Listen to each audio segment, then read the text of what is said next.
Автобиографија од Григор Прличев. Да си ја пишувам ли својата биографија, да ги обнародам ли најтенките подробности на мојот кус живот, да се споредам ли со оној безумно горд калугер, кој што пред смртта сериозно се загрижил да му ги остави своите бројаници во наследство на папата и многу други своји предмети на калугерки и испосници. Долго време се колебав и не би ни пишувал ако ја нема вербата дека биографиите се доста корисни книги. Колку и да е дрско да се уверува човек дека е рожба на едикого, секој не може да знае чие е семе. Меѓутоа е вистина дека сум син на Ставре Прличев и Марија Ѓокова, многу бедни родители, но честни. Роден сум во Охрид на 18 јануари 1830 година според едни, 1831 година според други. Затоа и ретко споменувам датуми. До вчера ниту наум ми паѓало да пишувам историја. Притоа честите од страна на власта упади во мојот дом, уништија многу ракописи. Набрзо умре татко ми и ме остави 6-месечно детуле, заедно со уште 2 браќа и една сестра, сите малолетни. Дедо ми беше земјоделец, висок и белобрат старец, но трудолюбив. Тој секоја сабота просеше милостина за затворениците. Во тие милостини може би имаа значително учество и неговите внучиња. Бев едва 4 годишен, кога дедо ми донесе еден грчки буквар по најстарата метода и ме научи на имињата на буквите алфа, вита и така натака, кои што ги распознав за неколку дена.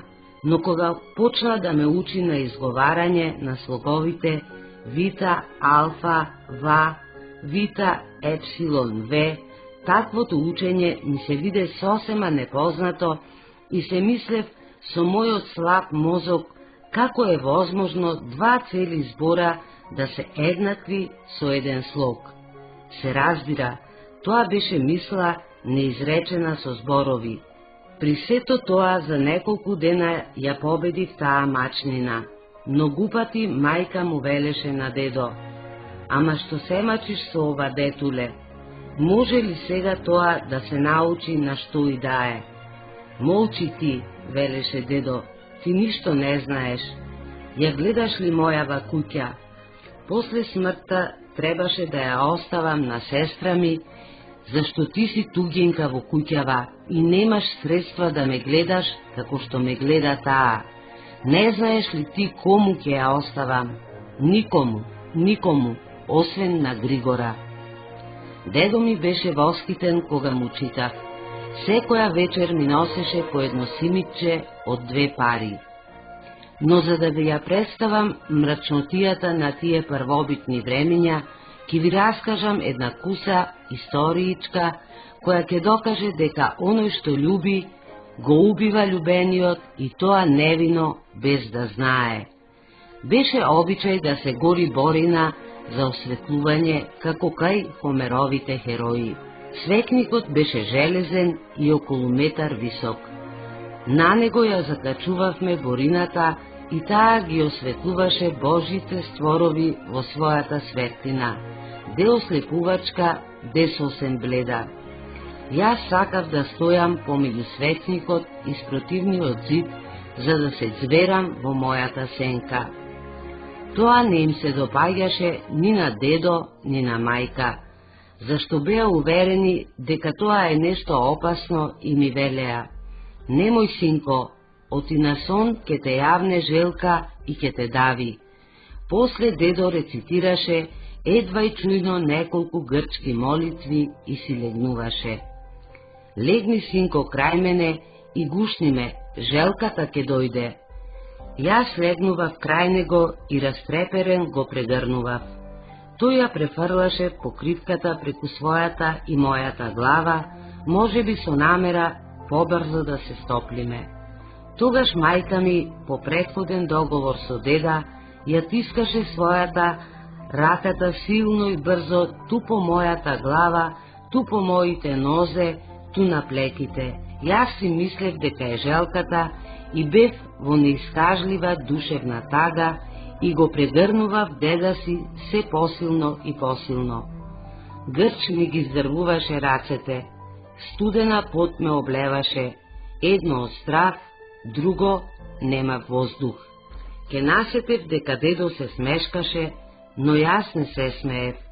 Како ке се живее, си мислев и таа мисла стана царица на сите мои мисли.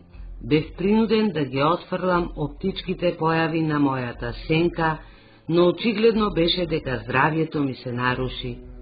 По природа нервчик, тогаш станав многу поразразлив. Што ке ми е животот кога имало желки мачителки, малку ли ни се другите маки. Кога виде дедо дека слободно читам, ме одведе на училиште и според обичајот на учителот, кој се викаше Апостол, му донесе еден салтар, локум и една шарена крпа и си отиде. Во училиштето, една стара градба кај гробиштата, немаше ниту столови, ниту клупи, туку две долги и дебели греди. Таму учев речиси 2 години, без некои посебни случувања. Кога ке нападнеше многу снег, дедо доаѓаше на училиште, ме креваше на раменици и ме носеше дома. Јас секогаш бев бос. Да кажам нешто и за тогашното учебно дело. Учителот, договорен за 300 гроша годишна плата, седеше и шиеше. Кога учениците доаѓаа кај него да си ја прочитаат лекцијата од Октоифот или Псалтирот или Орелојот, за да им даде нова лекција, тој продолжуваше со шиењето. Секој ученик кој ќе ја завршеше лекцијата, го чекаше решението на учителот кој што му велеше: земи го другото, или не. Кон пладне ке наредеше: спите, не редеше еден до друг, подпирајќи ни ги главите на гредата, и во десното уво на секого ни ставаше по едно камче, за да не мрдаме. Тешко на оној кому ке му паднеше камчето. На таков начин учителот, доволно сит и напиен, спиеше во блажен сон. Често учениците му носеа јадење и пиење, кој од милост, кој од страв. Забележете го и тоа дека тој и отворено им бараше на учениците да му донесат од дома кој едно, кој нешто друго, и притоа им велеше: да не дознае татко ти. За да ја разбиеме здодевноста на таквиот живот, со трошки леп го мамевме сонцето да дојде поскоро до времето за одење. Вдишувавме воздух силно и длабоко, за да се обидеме кој повеќе ќе истрае до второто земање. Врз надгробните плочи седевме спроти сонцето со отворени книги, за да видиме кој повеќе ќе истрае на одразот на сончевите зраци. Точно дека тоа е причината за мојата кусогледост, која врз главата ми донесе многу несреќи, кои бескорисно е да ги набројувам.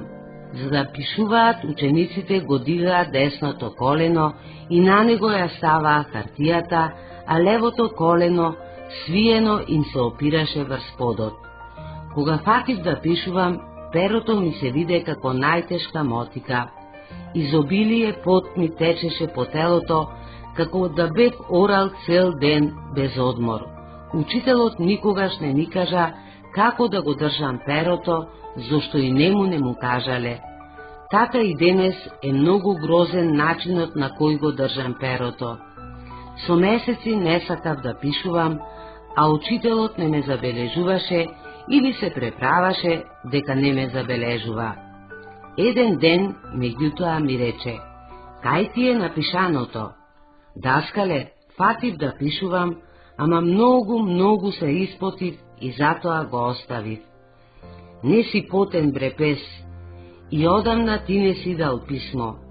Така ми рече, ме фрли на земја, ми ги стави нозете во фалаката и ми удри така, да речам без 1:40, на брзина се извлеков од училиштето и се шуткав низ улиците, додека не се пуштија учениците, па дури тогаш и јас се вратив дома, но не им кажав ништо на домашните. Но другиот ден рано го зедов октоихот и побегнав кај поп Стефана, другиот учител, не подобар од апостол, но попредставителен и поблагогласен певец. Тогаш големо внимание се полагаше за размножување на певците на црквите, на октоихот или псалтирот. Од тука денес во Охрид на број се 10 главни цркви и безброј мали црквички. Во едни цркви не можеш да преброиш повеќе од 5 посетители и при сето тоа службите се вршат редовно. Грчкото духовенство беше му удахнала на населението еден таков фанатизам, што речиси во секоја куќа имаше октоих или псалтир. Од тука јас, уште на 12 годишна возраст, го знаев напамет октоихот и редоследот на црковното пеење. Ги знаев и 8 гласови, кои што и денес ги помнам, и покрај тоа што никогаш не сум се учел на црковно пеење. Фанатизмот тогаш беше таков, што најпознатите фамилии, например Робеви, Паунчеви и други, ги вадеа синовите од водење на голема трговија и ги поставуваа за учители, за Бог да прости, како што велеа, за да ни предаваат бесплатно и со фанатички жар неразбирливи граматички правила. Се растрепери Охрид од еден ракопис, чишто апокрифен творец тврдеше: прво дека паднал од небото, второ дека во петок не треба да се работи, трето дека во сабота штом ке чукне клепалото, треба да се остави секаква работа, четврто дека кој ке го прочита тоа Божјо писмо, должен е незабележливо да го препише и распространи, инаку гневот Божји ке падне врз него и неговите.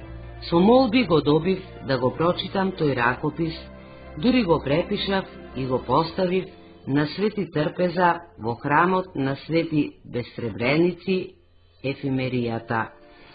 Поп Н.Б., кој што благодарение на трезвеноста и денес уште е жив и здрав, со телото и со умот, кој што одамна ќе умреше, ако постојано пиеше вино, иако не е многу учен, но здраво мисли и благо расудува. Тој му разрешуваше на патството свое да работи на некои празници без грижа на совеста. Тој, наместо да го прочита ракописот, како што се надевав, го остави нечепнат и врз него стави големо парче нафора. Тој може би сакаше да го стави на друго место, не толку чесно, но не се реши, фанатизмот беше силен. Поп Стефан ме прими радо, дури и ласкаво. Тој служеше во црквата Свети Климен, а јас, како добар читач, му бев потребен. Апостол дозна за тоа и се налути. Како да бев му го убил татко му и преку влијанието на митрополитот Калинка, кого што често го исмеваше со своите шеги, ме грабна, ми ги стави нозете во фаланка и ми удри повеќе од 40.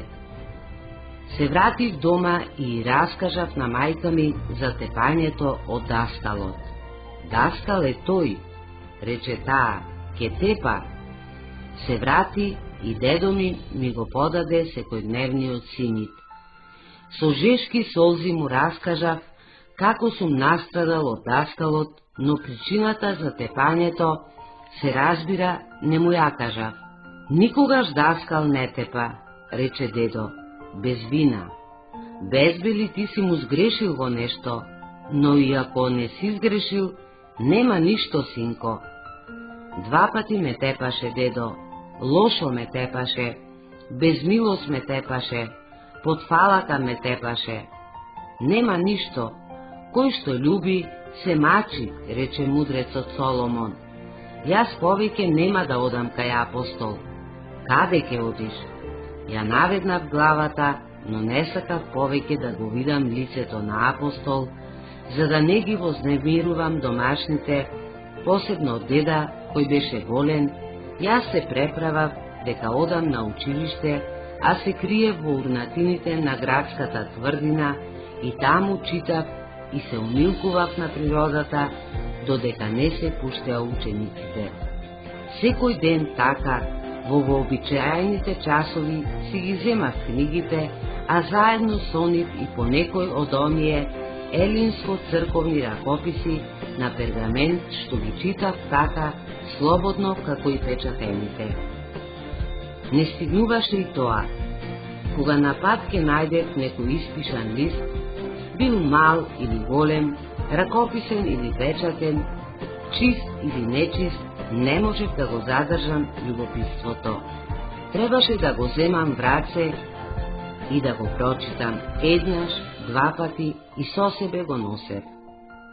Кога дозна дедо дека болеста нема долго да му трае и дека му се приближува крајот, ја повика мајка ми и рече: јас умирам, но Господ нема да ве пушти од раце, Никола и Иван да ги дадеш на занае. Тие ќе вадат леп, така што и за тебе ќе остане. Зуграфина ја главив за измеќарка кај екимот за лакоста, кој што ќе ја храни, ќе ја облекува и ќе ја дава по 200 гроша годишно. Тоа не е мала сума. На Григора се надевам, и ти да се надеваш. Слушаш ли? Слушам, но тешко мене, ако би ми било пишано да се надевам на едно детенце. Дај ми клетва дека ќе го праќаш на училиште. Жими жалбите, жими тагите, ќе го праќам. Што ме така, куќата моја, покуќнината моја, лозјата мои се ваши. И во тој миг даде една крпа во која беше врзано нешто како пари. Во неа беше и документот во кој не оставаше за единствени наследници на својот имот. Слушај, повтори дедо, слушам. Ви оставам оклетија да ме погребете само со еден поп. Господ не ке ми ги остави децата со 8 сираци, тате. Господ ке ми ти подари здравица. Може, Господ се може, но јас сум должен да си ги средам работите. И така прости ми. Си ми била многу домакинка, многу послушна си ми била, многу честна си ми била, многу си ме служела. Како роден татко си ме гледала, многу ноќи без сон на перница моја си поминала, а јас, покајник, за ништо 1000 пати сум се огорчил. Прости ме, Снао. Дедо заплака. Бог да прости и ти прости ме. Тоа го рече, му ја целива десната рака и нас не натера да му ја целиваме. Бог да прости и благослови тебе и чеда твои. Повикајте го духовникот и ефимеријата со причесно. Со трчање најголемиот брат ги повика. Исповедувањето не беше долго. После него дедо се причести. Околу полноќ даде душа, како праведник, тивко и незабележливо. Смртта на дедо ми остави длабок впечаток. Мајка ми многу пати ми раскажуваше за татко ми, за неговите рани, за неговата нежност, за денонокните напори што ги вложуваше за да не прехрани со својата игла, но јас за деда повеќе жалев. Него јас го познавав, од него полза видов. Мајка ми ме тешеше, иако и таа имаше голема потреба од утеха. Таа дури со вистинска вера во Бога рече дека Господ ќе ни помогне и не само мене, туку и Ивана ќе го прати на училиште. Што велиш ти, синко Никола? Без грижи, нано, јас ке работам многу, многу. И јас не помалку. Чувствувам во себе голема сила. Ке работам по куќите. Работата е здравје и чест. Бидејќи јас бев слаб и нервчик, ништо не ме тешеше. Но мајка ми беше научена на домашни и земјоделски работи. Таа беше лавица со тело и со душа. Мускулите й беа железни, лицето сонцето й го поцрнало од полските работи. Браќа ми отидоа на ткајачки занает, а сестра ми стана слугинка. Мајчиниот збор беше: ке работам по куќите. Така речено и така сторено. Таа уште од навечер подготви јадење за сите нас и ни рече: чекајте ме утре приквечер, утре ке работам кај Танчевци. Милионерска куќа сега опадната, ке ви донесам и леб и манџа, рече таа. Се помоливме на Бога и легнавме, но цела ноќ не спие. Утрото, кога се разлади воздухот, сум заспал. Сите беа тргнале по својата работа, а јас не ги ни сетив. Дојдоа браќа ми за ручек, а јас уште во длабок сон. Стани, рече Николај, ке ручаме. Станав, ручавме. Брате Николај, му реков, како ке се живее? Сега ти ни си и татко и дедо. Ке ми дозволиш ли да одам кај Танчевци и да ја видам нана? Оди, братче, рече тој и ме бакна. Но да не им сакаш леп? Не, јас сум сит, многу сит. Оди, но далеку е. Ако, јас не се уморувам. Тргнав и за неколку минути ја минав онаа ужасна стрмнина што ја дели татковата куќа од Танчевци. Каде е мајка, ги прашувам. Сакаш леп, ми рече домакинката. Каде е мајка? На езеро, пере. Се спуштив по стрмнината како стрела. Пред да дојдам до аголот на Писиновската улица, ги чув мајчините воздички. Милата на главата носеше еден, уште воден, болјарски килим со грамадна должина и ширина, здиплен и ноктавио килим, кого и маска со мака би го носела. Ми се раскина срцето. Кога ме виде, ги запре овкањата и ми се насмевна. Зошто си тука, синче? Но јас плачев како некој да ја убил мајка. Хомер вели: половина благодарство Бог отима човеку. Кој свобода си изгубил, кој станал роб другому. Мајка запре. Што плачеш, синко? Дали така нано ке робуваме? Синко, велато ти знаеш многу книги, а ти уште си мал и не знаеш. Ги знаеш мощне убаво небеските работи, а земните не ги знаеш. Тука, на земјава, секој е роб. Блазе му на оној што со труд се издига себе си. Горко на оној што со дембелство се унижува себе си. Ја гледаш ли онаа убава куќа во која служам? Таа сега бргу ке се продава, а ти, ако се трудиш, ќе ја купиш за никоја цена. Така таа проповедаше, а истовремено од четирите страни на килимот крупни капки паѓаа на земјата, а лиштата одмавна и беа целосно водени. Потоа со нови сили тргна по нагорнината. Мајко, дај ми го килимот да ти го поносам. Не чини, види, килимов не е тежок. Ти можеш да го носиш, но ученици да носат грефе. Така мајчината неизмерна љубов кон моето ништожно учење покажуваше и внимание, а истовремено и ме утешуваше со тоа. Килимот не е тежок. Мајка ми одеше боса, со тврди и тупотни чекори. Таа сакаше да каже: не сум уморна. Кога стигнавме кај Танчевци, никој не дојде напомош да и го сметнат од главата тешкиот товар. Викна мајка, никој не се одзва. Спијат во смртен сон, рече таа и беше принудена да се качи по стрмните скали. Тогаш се појави домакинката и го покажа местото каде да го остави килимот. Мајка со напор на своите жилести раце, веднејќи ја главата, нанапред го остави килимот. Господ да ти ги појача рамењата, рече домакинката. Гледам дека сега килимот е сосема поинаков, сосема како нов.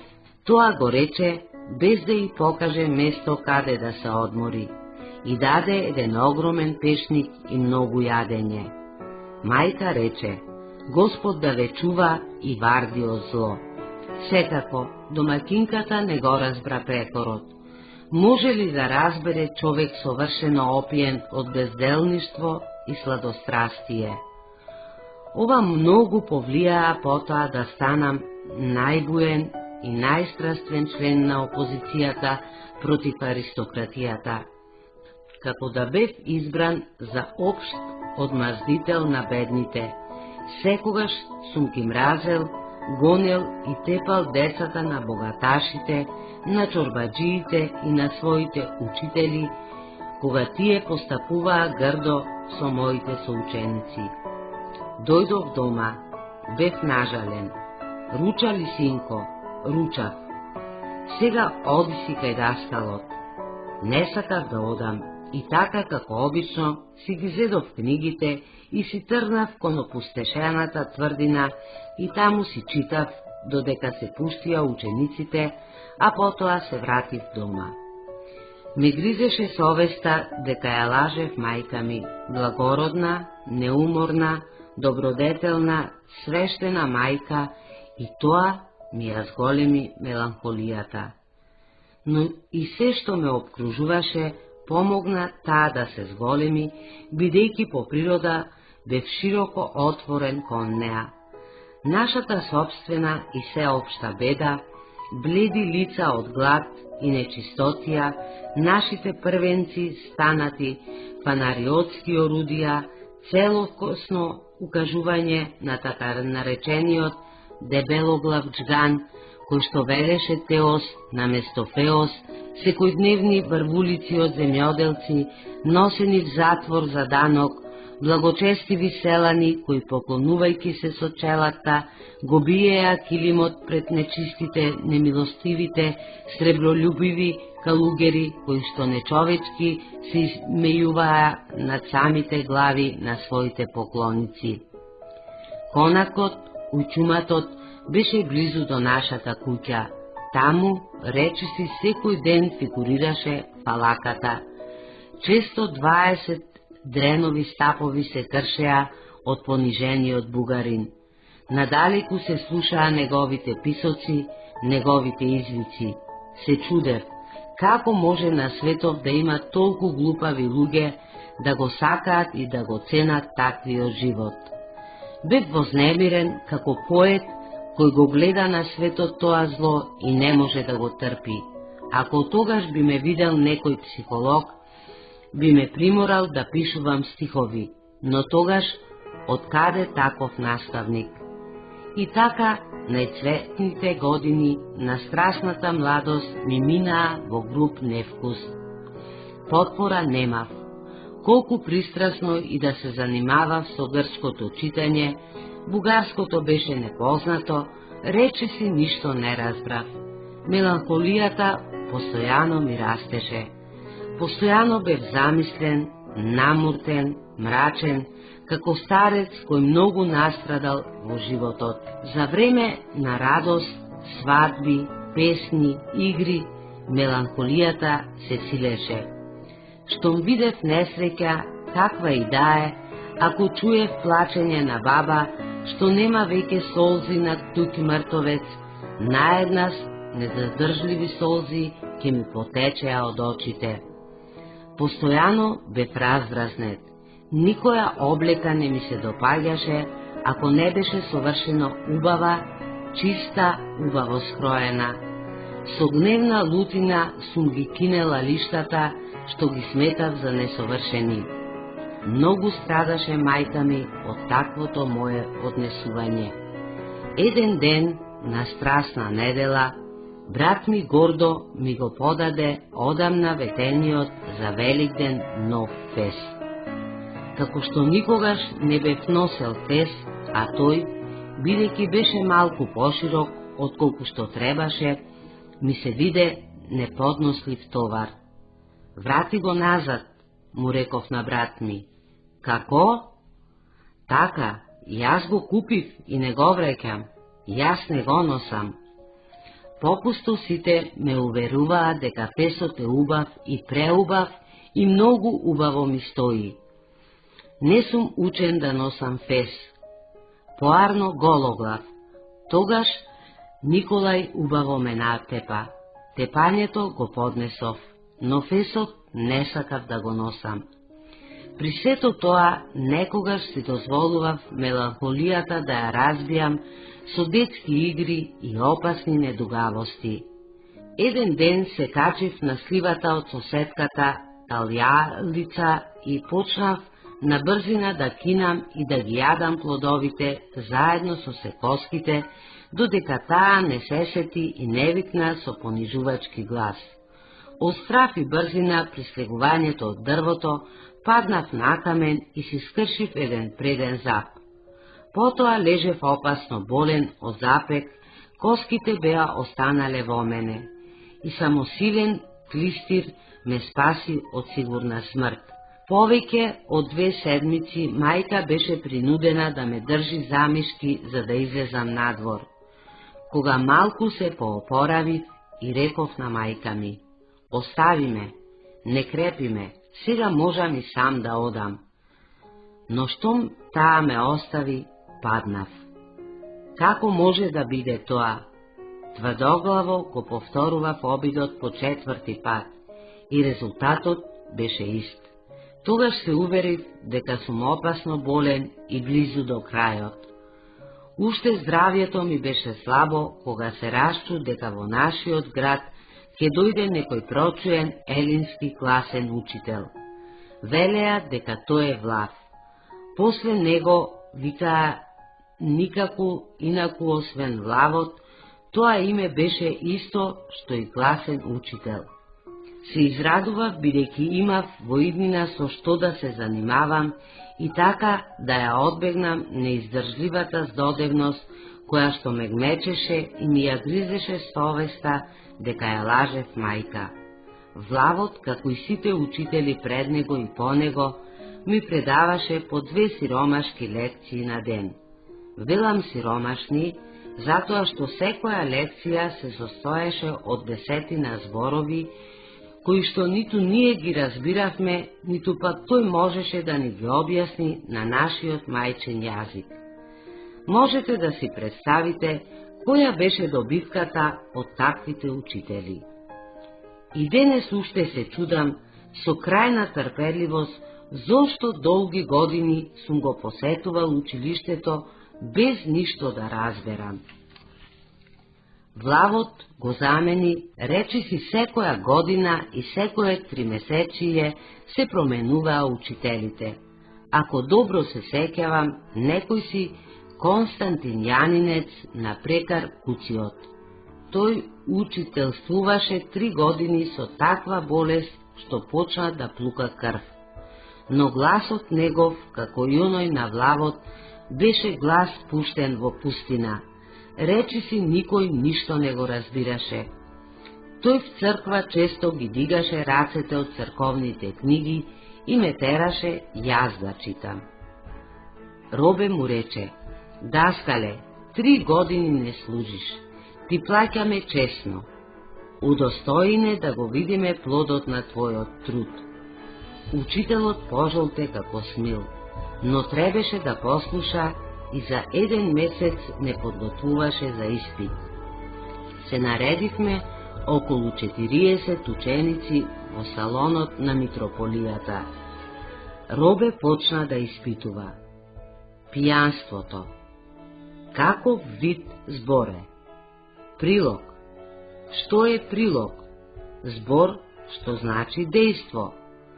Ученикот бесрамно одговараше, знаејќи дека ништо не знае, бидејќи мислеше дека и оној што испрашува ништо не знае.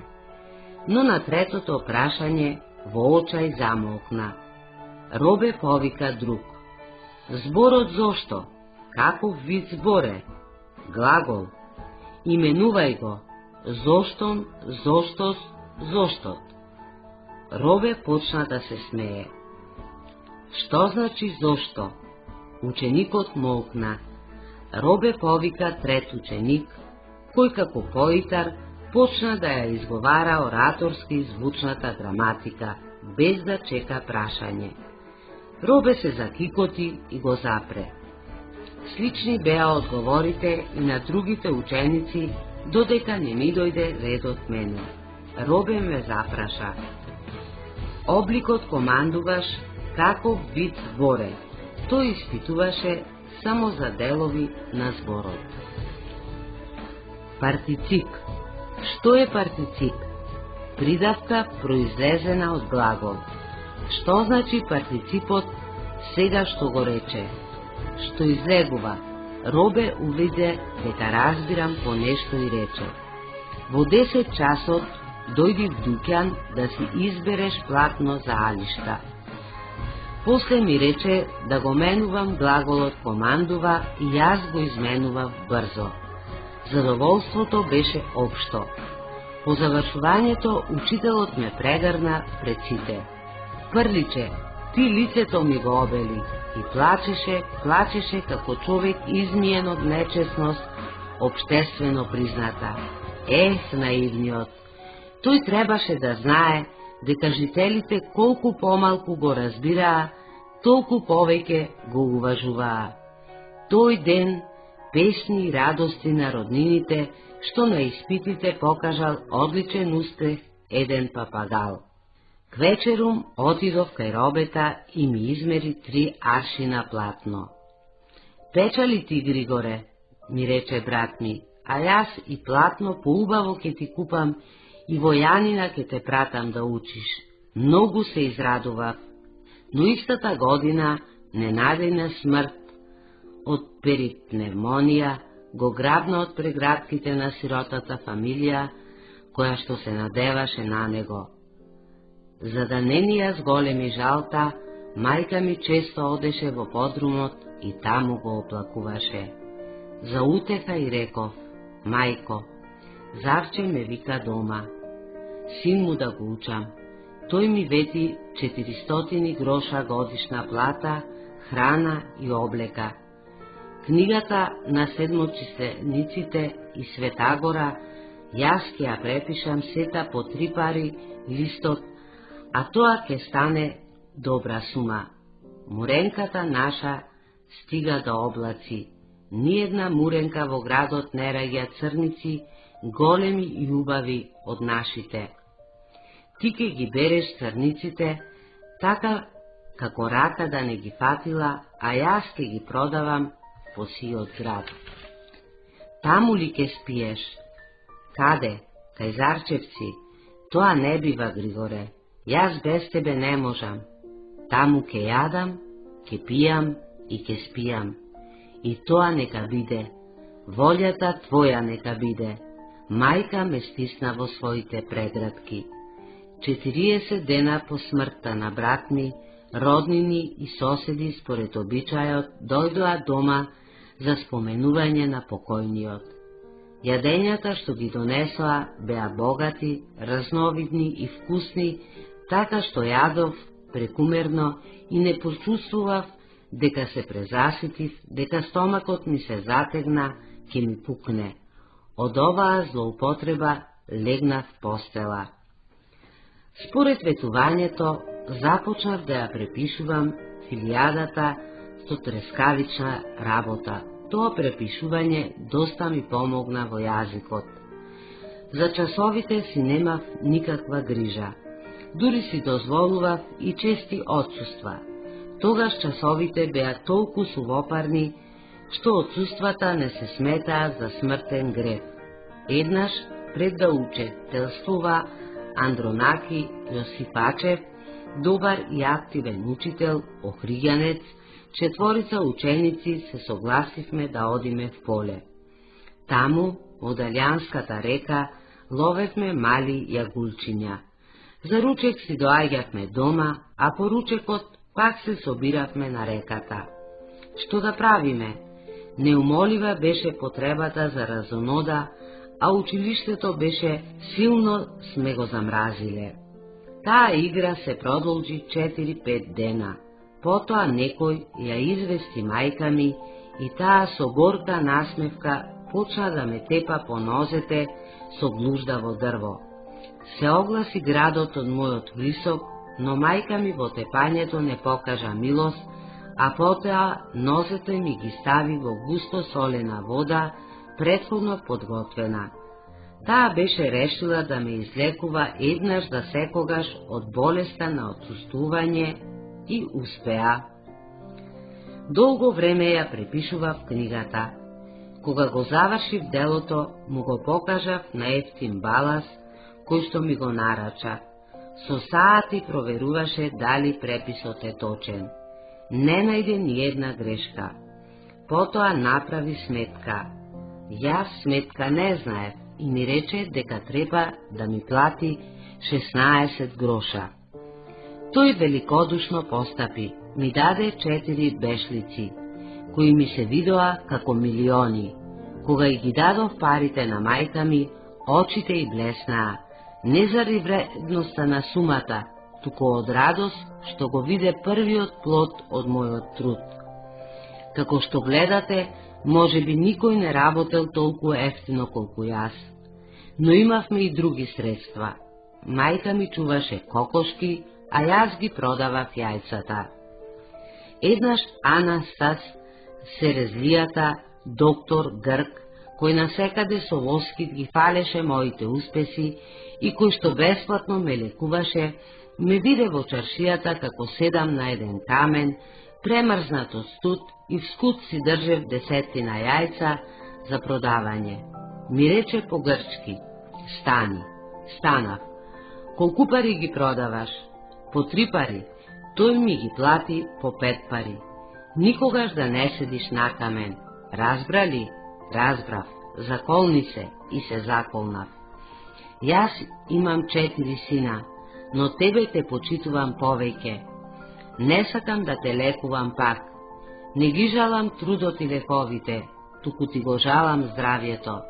1000 подароци пред неговата сенка, иако мражеше се што е бугарско.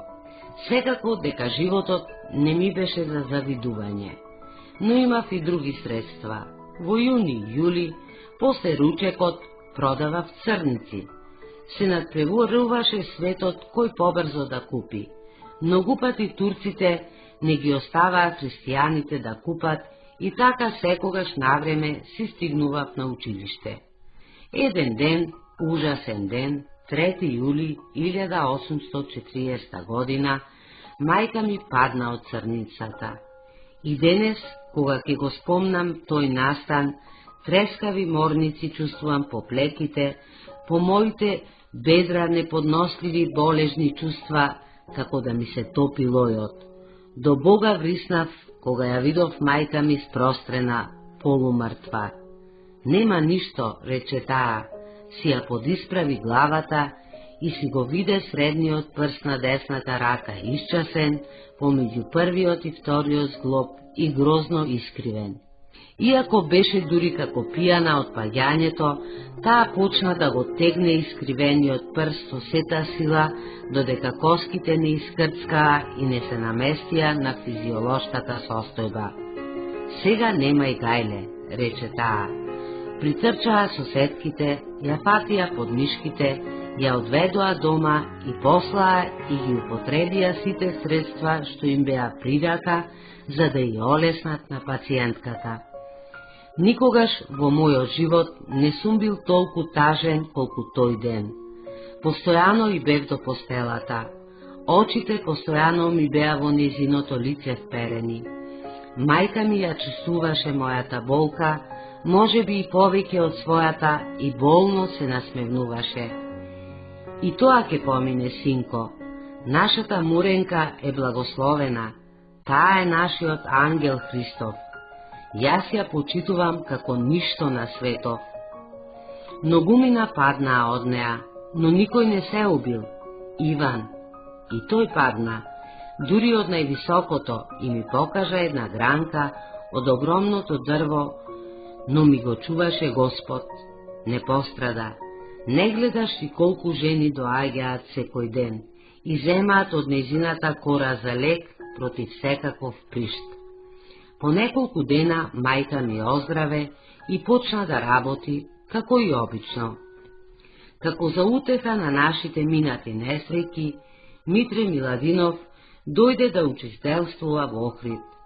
Тој се смести во дедовата куќа заедно со својата млада невеста. Меѓу десетина учители кои се променија за време на моето учење во Охрид, ниту еден не се покажа толку корисен за учениците како Миладинов. Тој во секоја постапка имаше нешто привлечно. Зборот од устата му течеше како мед. Свештен оган му гореше во очите. Тој знаеше дека треба да не учи на грчки, поинаку не можеше ни да се мисли. Но еве, тој како не учеше, донеси вода и така натака. До неговото доаѓање речи си ништо не знаевме од аритметиката. По негов совет, по старите ученици, земавме по 3 огромни тома од лексиконот на Агази, се собиравме кај мене дома и го преведувавме Плутар на новогрчки. Боже мој, колку широк тогаш беше нашиот ум! Кај Миладинов го запознавме и италијанскиот јазик. За 6 месеци го преведовме првиот том на Телемах. Испитите станаа какви што не биле до тогаш. Насекаде се пренесе гласот за цутењето на Охридското училиште. Од многу градови и градчиња на Македонија и од најзападните делови на Албанија се слеваа ученици во Охрид за да учат кај Миладинов. Но сите му се лутеа затоа што мрсеше, не постеше. Една година си споменувам, стегна глад. Мајка ми, необично тажна, ми предложи да одам на занаед. Тогаш се расплака. Никако не ми се сакаше да го оставам училиштето. Само што почнав да се насладувам на недостижните Хомерови убавини. Мајко, нели е подобро да одам кај Зарчевци? Оди, синко, и отидов. Зарче нареди да ја стават кафезата, ме седна до себе и ме представи на своите домашни. Кога се заситев со јадењето, учено љубивиот гркоман ме праша дали сакам да седам кај нив и да ме гледа како дете. Сакам. Со Андронаки мој ке одиш на училиште, со него ке се враќаш, со него ке ручаш, со него ке спиеш и понекогаш ке го учиш. Безден ке го учам, да си ми жив. Така речено, така сторено. Но мрачната судбина уште не се измори во своето гонење. Еден ден Зарчевица ме прати в чаршија да купам месо. При еден невнимателен чекор што го направив при брзањето, ми се шина ногата. Многу денови кривев без никому да кажам, но кога болките не се издржуваа и кажав на мајка ми. Таа викна една старица која ми ја стави ногата во насапунета вода. Ногата ужасно ми отече. По 2-3 дена неизбежна беше операција. Отидов кај Робе, Серезлијата не беше храбар хирург. Робе со нештерот го проби отеченото место посреде свирката од низината внатрешна страна и веднаш потече многу гној и крв. По 2 месеца се појави оток на горниот дел од истата коста, 2 прста под зглобот и пак Робе направи операција. Зарче или од страф на Робе да не му плаќа за лекувањето, или заради стари сметки помеѓу нив, ме повлече од кај Робе и самиот лично ме препорача кај некој си Дејреджи Махмуд. Кога дознав дека на Догот помеѓу двете рани има слободна врска, зеде дебела сина хартија, направи од неа цилиндричен сиок, доста правилен, го намачка со мевлем и го вовре во горната рана. Потоа внимателно со двата прста го сучеше свитокот, додека крајот од свитокот не излезе низ другата рана. Триумфална радост проблесна на лицето на Махмуд. За 2 недели ке те излечам, рече тој. Зарче и јас го прославивме мисиот град. Јас никогаш на надеж не сум се подпирал. Дури сум ги презирал оние што пасат ветрови, но во зборот на Махмуд цврсто поверував. Секој страдалник верува дека ќе му окончаат страданијата. 7-8 дена Махмуд успешно ги менуваше свитоците. При следната посета, тој самоуверен во мудроста, почна да го влече свитокот не толку внимателно. Штом се скри во раната горниот крај на свитокот, долниот се скина толку длабоко што ни најтенкото орудие не можеше да го дофати, а кај Махмуда немаше никакви орудија. Најголемиот дел од туѓото тело остана во моето. Дојдов дома и ги раскажав на мајка ми. Ох, како таа се расплака, не очекував од неа плач. Таа беше необично тврдодушна, но сега се виде дека таа ја пресметала тежината на несреќата. Не плачи, нано, ќе одам кај Робе, тој ќе го извади фитилот. Отидов кај Робета. Тој ниту се обиде да го извади фитилот, туку рече дека фитилот сам ќе излезе низ долната рана. Нешто чудно што се случи после 4 години, тој започна да ја затвора раната, горејќи ја со селитивно сребро. Целата зима се потев од болки. Набрзо горната рана се затвори, но долната не се затвораше. Робе знаеше дека не можам да му платам ни паричка за лечењето. Тој ми покажа едно несредено свое ракописно сочинение од медицината со наслов «Тајни откриени од» и ми рече чисто да го препишам. Му го препишав безкрајниот труд дома. Куќата на Зарче ја замразив. Зошто? Јас не ја знаев причината. Вистина е дека тогаш се ми омрзна. Не сакав ништо на светов, освен Хомера и мајка Богородица, пред која се поклонуваме. Ни добро утро не му велев никому. Се чудев како луѓето можеа да живеат во таа долина на плачот. Мојата постојана мисла беше или совршенство, или смрт. Препишувањето на трудот на Робе беше долго и бавно. За маса не можеше да стане ни збор. Тогаш ниту во најбогатите куќи немаше маса. Пишував како на училиште, држејќи ја хартијата на десното колено. Ракописот на Робе е несреден, збркан, очајно нечитлив. Со неверојатна трпеливост ја изучи формата на секоја Робева буква, дури почнав да му ги читам пишуваното како свое. Така се мачев околу 3 месеци за да си ги исплатам лекарските посети. Еден ден Робе, кој што го читаше преписот, виде дека сум напишал наместо неговото и ме праша зошто така сум напишал. Така треба, му реков, и потврдно со граматиката што ја учевме, му докажав дека така треба да се пишува. Браво, ми рече тој. Силно тогаш беше не заслепил фанатизмот, па оние што ја знаеа грчката граматика се почитуваа како големи и свети луѓе. После М. Миладинов се повлече и јас станав Терзија. По 2 месеца Симон Чевларот, Охриганец, дојде од Тирана и рече дека таму се бара учител за 2500 гроша. Сумата ми се виде огромна. Што велиш, нано? Оди. Таа ми подготви се што требаше за напад, ми даде мушама да си ја завиткам болната нога и бакнувајќи ме во очите и лицето ме благослови. Јас плачев, но незините очи пред Хомера беа како рогови или железо и за да ме одобри, таа си ги криеше солзите. Пристигнав во Тирана, таму ме опфати носталгија. Бев едвај 18 годишен и за прв пат во странство. Особено ноќи со сати плачев по мајка ми. За нејзино утешување побрзав да ја напишам дека во Тирана сретнав една многу искусна баба, која вети дека потполно ќе ме излекува.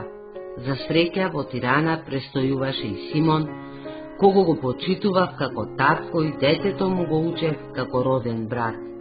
Кога заврши годината, решив да си ја исполнам старата желба да одам во Атина. Првата ноќ, кога се вратив од тугина и спиев под татковиот покрив, ми се случи нешто чудно. Кога излегов по полноќ, на болната нога почувствував необична топлина. Ја допрев, раката ми се навлажни. Ја повикав мајка, таа запали борина и што ке видам. Крв ми ја облила ногата и уште течеше. Нема ништо, реков, тоа е од патувањето. Мајка ми џбарна во раната и извади едно синкаво нешто, а заедно со него и коска од 3 сантиметри долга со неправилна широчина беше згниена. Сполај му на Господа, рече мајка, излезе фитилот. Тоа навистина беше хартиениот фитил на Махмуд. Утрото по обичај нагрнаа дома роднини и соседи. Тие знаат дека сакам да учам, но каде, што, како? Тогаш се решаваше мојата судбина.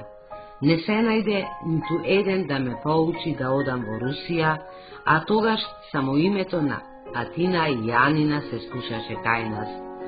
Покојниот Ангеле Грубчев, тогаш најучениот маж, кој како мој роднина имаше најголемо влијание над мене, ме посоветува да ја прифатам медицината. Многу пати се случило човек кој што сторил многу добрини, дури на непријателот, меѓутоа да му направи несакано зло на својот најближен. Тоа се случи и сега. Му ветив дека ќе учам медицина, кон која не бев наклонет, ниту имав некоја страст. Му ветив затоа што бев страдал и сакав да ги лечам човечките страдања, но не знаев дека никој никогаш нема да успее во делото што не му е при срце. Да го кажам и тоа, отидов во Атина не само да учам, туку и да се излекувам, зашто мислев дека на светов нема подобри лекари отколку атинските, како што нема на светов поет подобар од Хомера. Инаку, може би и мајка ми не би ме пратила таму. Тргнав во август 1849 година со 1500 гроша.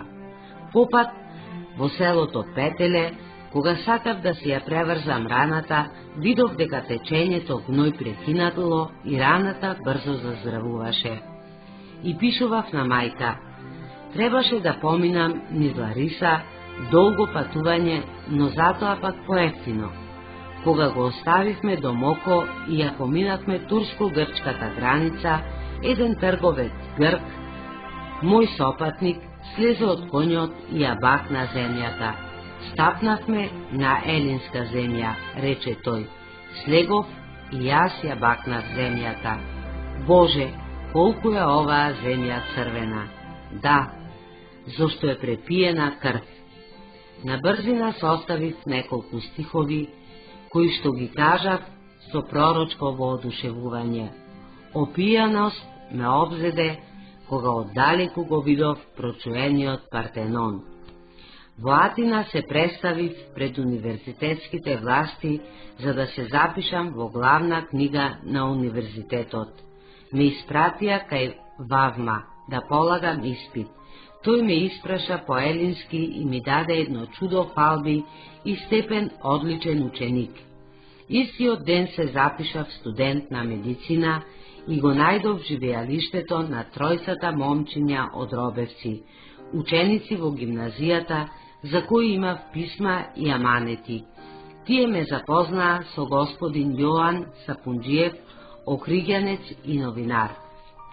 Тој кога ги виде моите сиромашки алишта и бледилото на моето лице, бев премногу изморен од патувањето и задолго не можев да се наситам со лебец, ме запраша колку пари имам.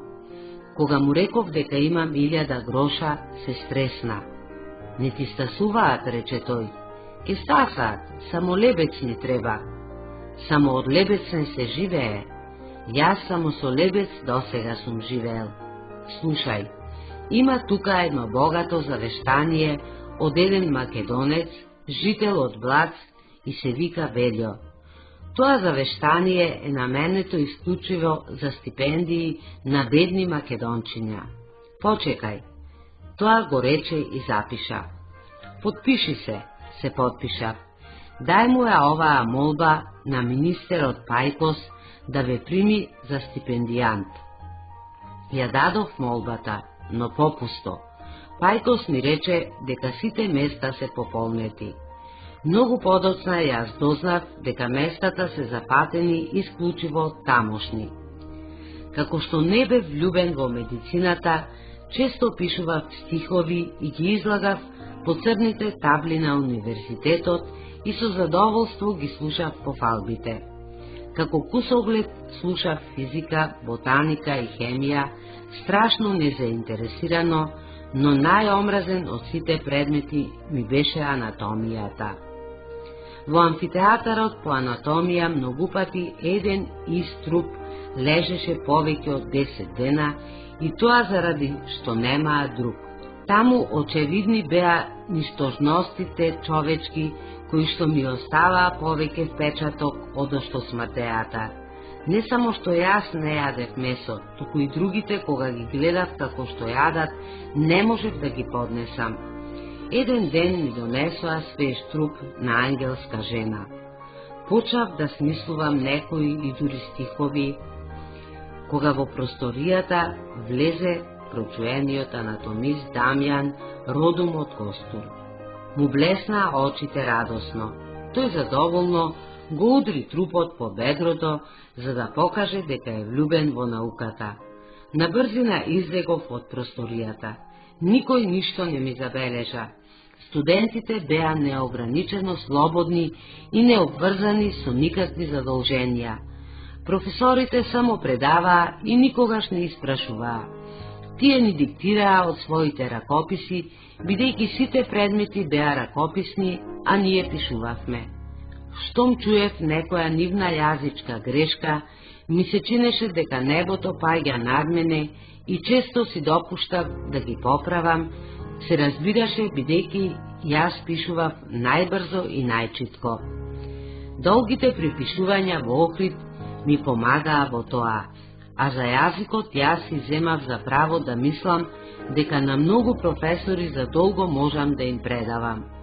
Ниту пак можеше поинаку да биде. Грчката политика беше да знаеме само грчки и ништо друго. Олимпиос, професорот по хирургија, кој што бесплатно ме лечеше, горната рана ми се беше обновила. Уште од почетокот на годината ми забележа дека е подобро да се запишам на филологија. Но мојата судбина беше црна и ме повлече. Не ги сакав своите соученици. Во секој нивни збор се трудев да им најдам горделивост. Но вистина тие, иако се надграбуваа на моите ракописи за да ги препишат, но заради моето бугарско потекло и заради сиромашните алишта, постапуваа со презир кон мене. Кога костурските мајстори прик вечер врвеа пред универзитетот, се зборуваа на бугарски, па со учениците ми велеа: еве ги, врват воловите. Ми се кинеше срцето. Навреден од народното честолюбие, тлее во гнев, но не можев да го излеам. Кон средината на учебната година, пред да ми се дотрошат паричките, на Робевци им предложив да им предавам француски. Тие за учител имаа французин, кого никако не го разбираа. Јас бев подготвен да им предавам за половина плата. Робеви ме прифатија и јас бев почестен. На 25. март 1850 беа повикани на конкуренција сите елински поети. Офицерот за Локоста беше прогласен за најдаровит од сите и цар Отон му го стави ловоровиот венец на главата. Тој беше многу слаб и пожолтен. На музика, на прошетка, каде тој таму и јас, му бев како сопатник. Се чудев како човек, навидум толку ништожен, може да биде овенчан поет. Се загледував во него со благопочит. Како можев јас да не се восхитувам, кога сите со прст го покажуваа и го фалеа? Нема Елин почестит од него. Цар Отон, што го овенча, не е ништо пред него. Императорите, што триумфирале со славните победи, не се ништо пред него. За него и земниот живот е рај. Да ја намелам грижата на мајка ми, пишував дека и јас, по лајму на Бога, во латина добивам по некоја и друга паричка и дури кажав од каде и како добивам. Писмото го ставив во оние на робевци, од секогаш била таква мојата наивност. Робеви во Охрид ги отвориле не само своите, туку и писмото за мајка ми и вмиг им наредија на децата да учат француски кај французинот. Децата ме оставија. Беше ме посетила пустата беда, туберкулозна и лута како оса, со расплетени коси, со избледнето лице, со разгорени очи од длабоките дупки. На господин К.И. му ја препишав целата филозофија на Јоан Филипов за 2 талира. Таков беше договорот, но кога ги зедов, сакав да си ги удрам од лицето. Трпи, душо, си реков, има и полошо. Навистина, друга несреќа ме стигна. Господин М, кој што беше ми го дал најтемното сопче во куќата под наем, 5 драхми месечно, кога виде дека не можам веќе редовно да му плаќам, ми рече: има тука еден доктор, искрен мој пријател. Да одиме кај него, да не си болен. Јас си имам лекари што ме лечат бесплатно. И тој ќе те лечи бесплатно. Не сум болен. Си, како не си? И имаше право. Јас бев болен од сиромаштија. Господин М, кога виде дека не сакам да одам кај неговиот лекар, го доведе дома. Лекарот ми ги прегледа благородните органи и ги најде совршено здрави, дури болната нога ми функционираше исто како и здравата. И при се ми рече: сега завршува учебната година и сите студенти ќе се растурат. Добро е да си одиш дома.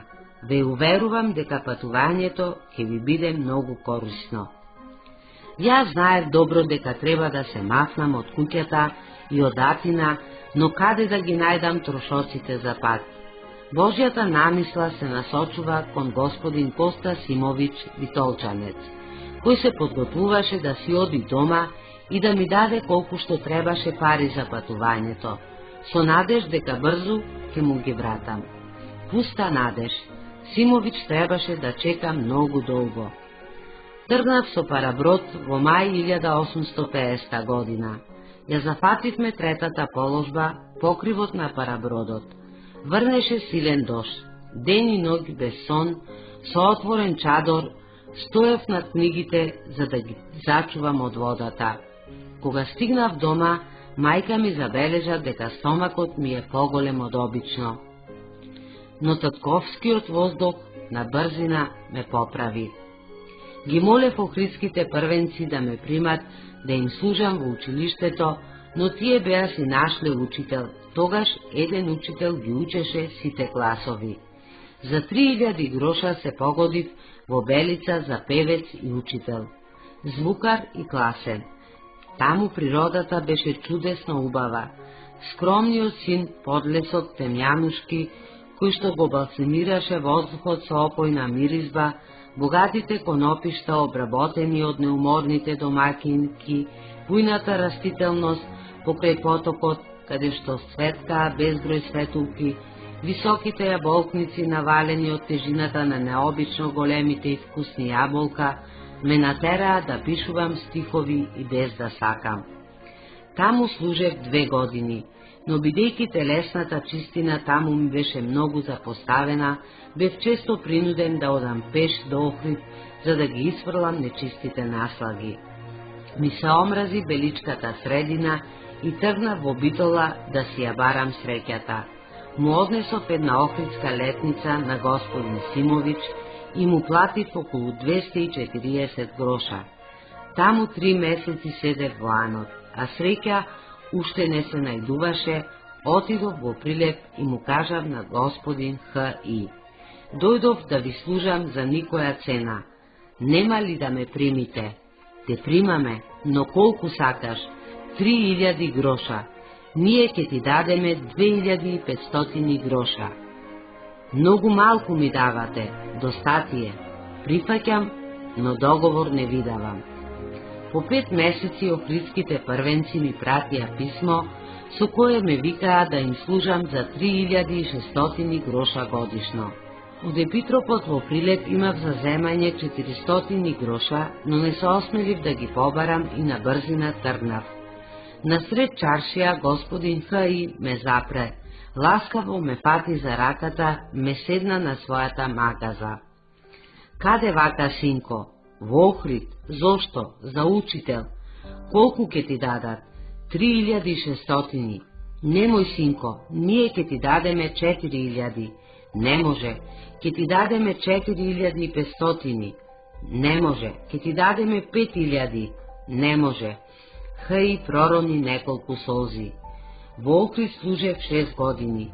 Сега веќе имав повеќе од 5000 гроша. Нано, ќе одам во Атина.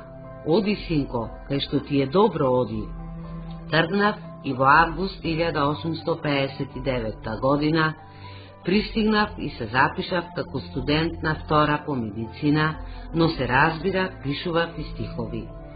Тогаш бев ја започнал својата поема Сердарот. Знаев дека требаше да се предаде поемата на оценувачката комисија до 13 февруари, но не знаев дека подписот на творецот треба да се наоѓа во затворен плик, на кој ќе фигурира еден од најдобрите стихови на творбата. И така ја поддадов поемата едноставно подпишана Г.С.П. На 25 март 1860 година председателот на комисијата, господин Рангавис, пред мноштво публика почна да ги оценува пристигнатите поеми, почнувајќи од најслабата. Пред публиката фигурираше господин Орфинидис, признат и веќе овенчан поет, и Вернардакис, професор по филологија, двајцата во блескот на веселост и цврсто уверени дека ќе го добијат венецот или барем паричната награда. За мене, како и за безбројните други посетители, стол се разбира немаше. Но кога Рангавис рече, најпосле има една поема, многу помала од другите и со наслов Сердарот. Тогаш почувствува во себе една неописна милина, каква што никогаш не сум почувствувал. Тогаш никој не би ме препознал. Без надвор од себе си, очигледно, мој беше венецот. Овие околности подробно ги опишувам, за да знае младежот дека прекумерната радост поубиствена е од жалта.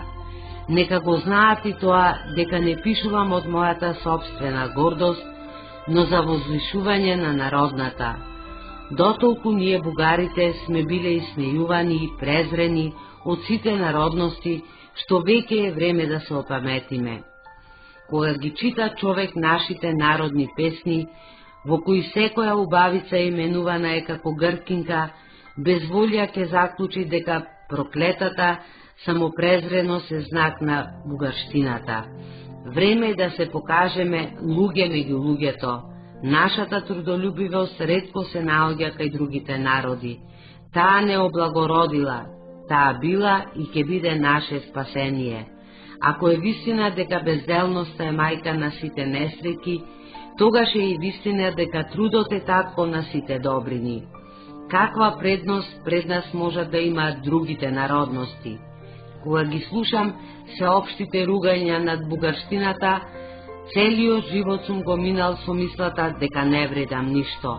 Оваа постојана мисла ме отстранувала од највисоките кругови на средината, без кои никој не може да биде значаен граѓанин, ниту спасител. Вистина е дека горделивиот никогаш не прокопсува, но исто така вистина е дека кој се превзира себе си е самоубиец. Првиот грев се разбира е пострашен, но ние треба да се вардиме повеќе од вториот, треба да се подпираме на своите сили, на својот труд. Потоа Рангавис укажа на некои недостатоци во Сердарот, друго чувство спротивно на првото. Потоа му згрмеа во устата звучни пофалби, какви што никогаш не биле чуени во изминатите 10 години на поетскиот подвиг, трето најсилно и убиствено чувство. Долго, дури не би прилегало да напишам се што се рече за Сердарот, на триумфот, а потоа и во весниците. Цел том не би стигнал. Љубопитниот нека прочита во тогаш издаваното периодично списание Пандора или Нова Пандора. Се сеќавам добро дека во неа Рангавис го објави целосното образложение на оценувачката комисија. Најпосле Рангавис рече: оценувачката комисија јавува дека оваа година последнава поема ја смета за прва и го дава венецот на Сердарот. Тој не ја кажа и паричната награда. Зошто? Венецот стоеше на преубаво накитена маса пред Рангавис, но тој не ме повика да ми го даде пред публиката, како што беше другите години. Зошто? Главната причина беше што не му мирисаа на грчки имињата Стајко, Раде, Неда, Галичник, Река. Никому не му ја кажав собствената радост и си заминав пред да се растури собирот. Еден мој соученик ме стигна. Оде бавно. Да не страдаш од нешто? Да, од тупање на срцето. И јас исто. Ела, ке те одведам гостилница. Денес има да те честам. Елинската литература се здоби со извонредна поема. Тој ме зеде подмишка. Напротив, му реков, јас има да те честам. Отидовме кај Варнава, прочуениот тогашен готвач.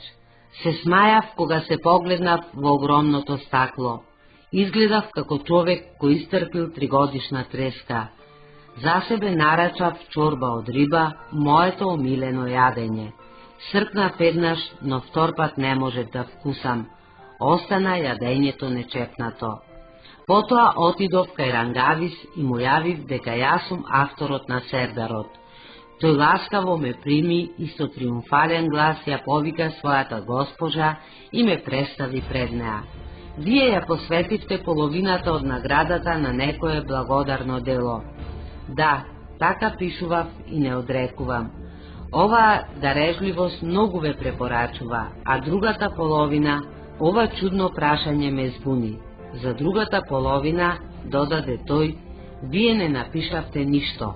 Другата половина ми треба мене, не сум богат. Видно беше, одговорот не му се допадна и тој замолче. Чувте ли какви пофалби јас ви сплетов? Да, вам не ви е ниту допуштено да зборувате против својата совест. Веднаш тој ја свати суровоста на одговорот. На која возраст сте? 30 годишен. Од која народност сте? Бугарин. Не е возможно бугарин да има црна коса и црни очи.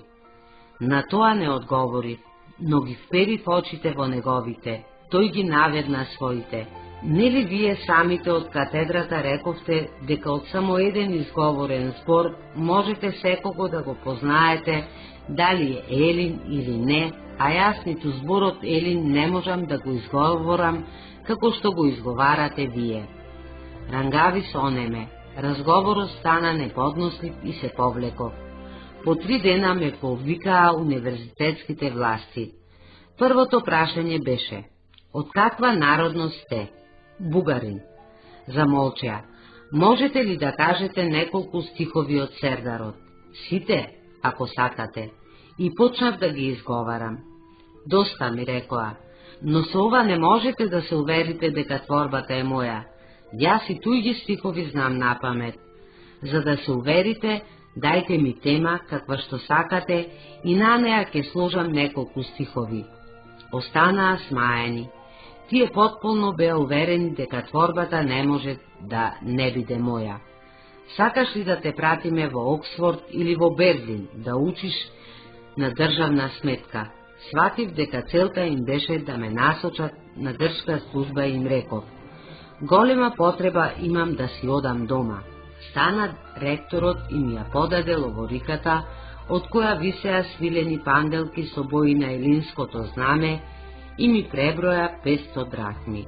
Другите 500, рече тој, согласно вашето писмо, ги подаруваме на еден многу сиромашен студент во богословијата. Добро сте направиле што не сте се потрудиле да го запознаам тој богослов. Ке се среќаваме со него овде секој ден и ке се срамиме еден од друг. Наградата беше во сребро, а требаше да биде во злато.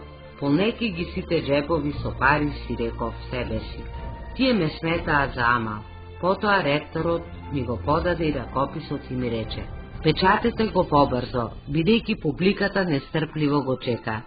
Истиот ден Орфанидис ме покани дома со ракописот. Отидов, бидејќи тој ми беше учител. Го прочита со големо напрегање, како да сакаше да најде грешка, пред се правописна. Потоа тој ми изборуваше без заобиколувања. Има многу ученици кои што во Атина место учење одбираат разврат, има пак други пратени за друга наука, а се занимаваат со друга. Тие никогаш не мислат дека треба да полагаат испит и дека на испит најдобрите ученици паѓаат затоа што се наоѓаат во очајна состојба. Ги спознав намерите на Орфанидис, си го зедов ракописот и си заминав. На излегување ме сретна Парас, мој соученик. Зошто си тука? Кај тој развратник. Орфанидис беше омразен поради неговото поранешно поведение. Му ја кажав причината: да си жив, ти му дадеш лаканица каква што... Не знаеш ли, што? Во Атина е општа радост што ни се појавил втор Хомер. Така барем вели татко ми. Татко му беше старешина на гимназијата, пошто што ги виде моите ракописи, посака да се запознае со мене и многу пати ме викаше дома и пред своето многучлено семејство сакаше да ме пали заради скромноста. Не зборувај ми така. Страв ми е да не се вообразам. Страв ми е од вашата песна, како од сирената. Сакаш да ме издигнеш на висина како што орелот направил со желката, но опасно е плаќањето од високо. Не, затоа и татко ми те почитува, како и јас, бидејќи не се гордееш. Еден ден изразив желба да ме запознае Михаил Боделе. Боделе, охриѓанец, одличен правник и министер за правосудство. Тој, против својот карактер, беше многу весел и се чудеше на мојата апатија, ужасно и болежно студена. Непотребно е да кажувам се што се изборувавме. Додека се печатеше Сердарот, се издаде указ од Отон да добивам 35 драхми месечна пензија. Тој указ, од кого никогаш не посакав да се ползувам, и неколку поетски и прозни творби му ги предадов во Софија на покојниот Висковски, тогашен директор на библиотеката, во присуство на неговиот помошник, господин Синвирски, на чување. Тој ги стави во просторијата на дирекцијата. Сега ниту знам каква судбина ги нашла моите многогодишни трудови. Не се задосни ни подарокот 60 драхми од Евангелис Запа, кому по совет на Иван Сапунџиев му ја посвети поемата како основач на новите олимписки игри над преварувања. Пред да се издаде поемата, следеше полемика помеѓу Орфанидис и Рангавис. Рангавис одговараше, а јас не останав покусо. Очигледно одговорите го жегнаа Орфанидис. Тој како професор пак ме повика кај себе дома. Со цел да ми вдахме омраза против Рангавис, тој ми рече: постојано проповедам и усмено и писмено дека ти, господине, имаш добар вкус. А Рангавис вчера во професорската просторија те нарече глупак. Верувам, тоа си има своји причини. Но како може да ме нарече глупак, оној истиот кој пред сиот свет ме изравни со Параси и Софиди и вели дека Сердарот е производ на чудотворно лето и дека секој стих таму е чист бисер? Нели е глупак оној кој што си противречи? Ох, колку презирам јас такви суштества.